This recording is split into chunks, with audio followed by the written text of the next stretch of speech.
Is it visible now? Yes. Okay, thank you everyone. Sorry for being late. It was due to power cut and internet access. Oh my. Because today rainy days in Ethiopia. Okay, I will report my community lab work on impact of water hyacinth infestation and Lake Tana on fish livelihood. This is the picture I captured during my field work. I think you love it. Hello? Hello. Very beautiful. Thank you. Yeah. Yes, I love it, Drew. Okay. Okay, thank you. The content is as per the directions set by the Professor Dan. And I'll go directly to the situation. This is a watershed of Lake Tana livelihoods. You know, Lake Tana is the largest lake in Ethiopia. And you can see the size about 3,200 kilometers square, and watershed the size is large. And it this lake cover 50% of the water resources for Ethiopia, and there are about historical sites, tourism, hydroelectric power there, and it helps to about 2 million peoples, and there are about 500,000 people directly or indirectly depend on this lake. And I focus on the fish resource, despite there are numbers of livelihood activities there. As a threat, the expansion of water hyacinth is reported a critical challenge for this lake. Therefore, identify sustainable fish management options as well. As you can see, it serves different means of livelihoods, including the dams. Just to show you pictorially, these are some of the beautiful resources in the lake. And Blue Nile, the lake is also a source of Blue Nile. And this Blue Nile is planned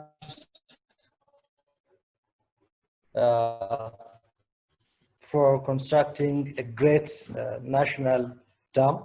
And there are also historical sites and different flora and fauna species in this, and historical sites as well. If you directly go on Google and registered in Heritage, and fish resource as well is, but the major threat is water hyacinth, as you can see from the Google. Currently, there is a global coalition for Lake Tana restoration, which is established by Ethiopian diasporas outside the world, outside Ethiopia. When you see the infestation levels, as you can see, of course, the infestation starts in 2011. It was estimated about 50,000 hectares, which is very devastating for the ecosystem. Therefore, water hyacinth is considered as the biggest threat for the lake. You can see through community campaign, hand weeding, and the other is small efforts in removing the weeds through machineries. And you can see also here the Prime Minister was 2019 Global Peace Nobel Prize Award winner, is visiting the lake, and on the top of him there is a dead lake part. Finally, saying this, when it comes to the methods, I use Oxfam Sustainable Livelihood tools, the OK not OK tool, and livelihood strategy tools. On top of that, I use some desk reviews and observations. In the livelihood strategy tool, I had three key informant interviews, two with fishermen and one with resource professional persons. You can see from the pictures during data collection period, I conduct a PGD with three fishing men group, trying to maintain my social distance for COVID, and three key informant interviews, one very experienced fisherman and the other one is young fishermen. When we come to the results, as you have said, we do have so many lakes, and Lake Tana is one of the high potentials in terms of its water source and fish resources. According to FAO demands, the fish demand of Ethiopia is estimated to. Other research also shows the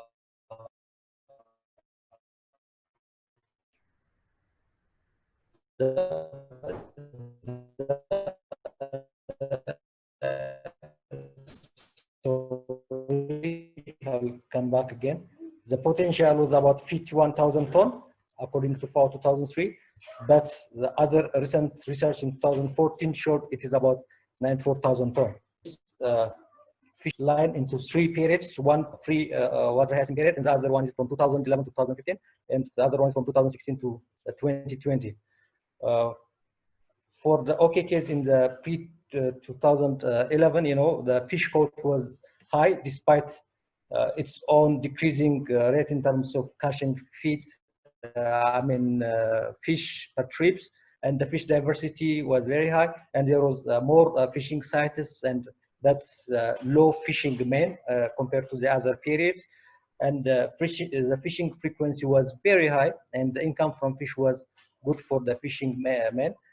And the total fish produced, according to the Daraja findings, was about 6,000 ton. When you see the not okay scenario in pre-2011, there was low fish eating culture in local community and weak governance and lack of secure market for the fish, and catfish was left for minority community groups called Weto in this period.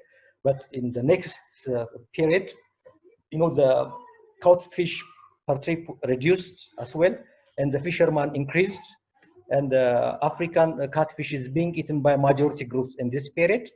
And fishing associations are organized, and a sort of fish export started to the capitals of Ethiopia, and the price was very attractive. And it's a period of cultural revolution for increasing fish demand this period. When you see the not okay scenario in this context, the emergence of water hyacinth in this period, and the fishing site was inaccessible due to this with expansions, and the fishing sites being inaccessible and diminished, and some fish population decreased, and income from commercial fish decreased as well, and the quality of water reduced, and the inflow of solid and liquid wastes to the lake increased. Interestingly, the minority, sadly, the minority community groups lack full of control on the catfish, which was forbidden by the majority group in this scenario. And lastly, I think the infestation and the issues are getting more complex here, and the lack of fish also as well. Due to time constraint, I will go to the next slide. This is my Hey, Daniel. picture that I took. Hey, Daniel. Sorry, yeah, yes. You have about 1 minute to wrap up, if you don't mind. Okay. Yeah, I can hear. Okay, just 1 minute to complete your presentation, okay? Okay. And this is the observations that, okay. Well, this is the lively strategy tools. I select 3 scenarios: water hyacinth with infestation, as well the unsustainable fishing, presence of unsustainable fishing, and the poor service systems as well. So as a conclusion, the weed management is very essential, and the government focus is now low, and community engagement is as well low, and fish access.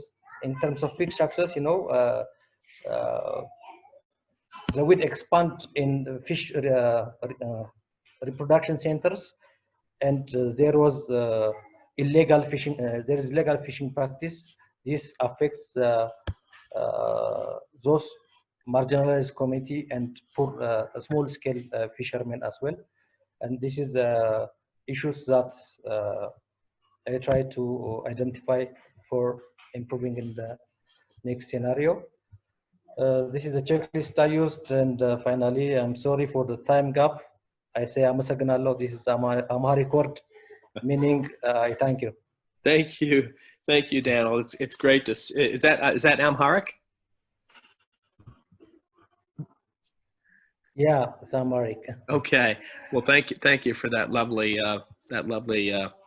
ending to your presentation. Okay. There was a lot of information in Daniel's presentation. Perhaps if we go back and look at the recording, we can have a minute to absorb a bit more of his data. But any quick questions or comments for Daniel before we move on?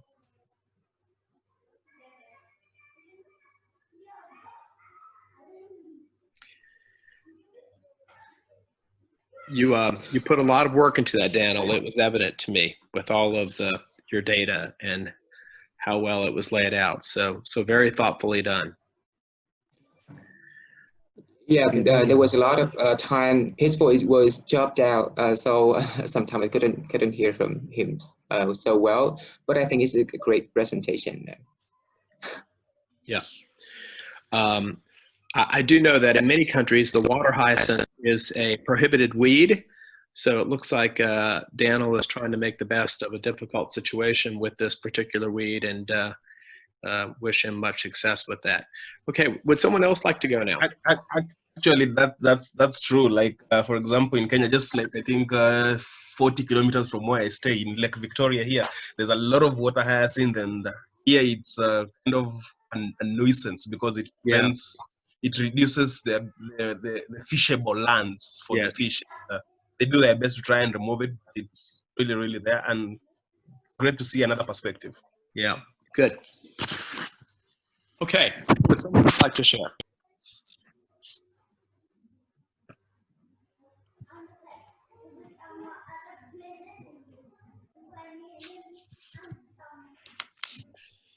Is anybody else ready to share today?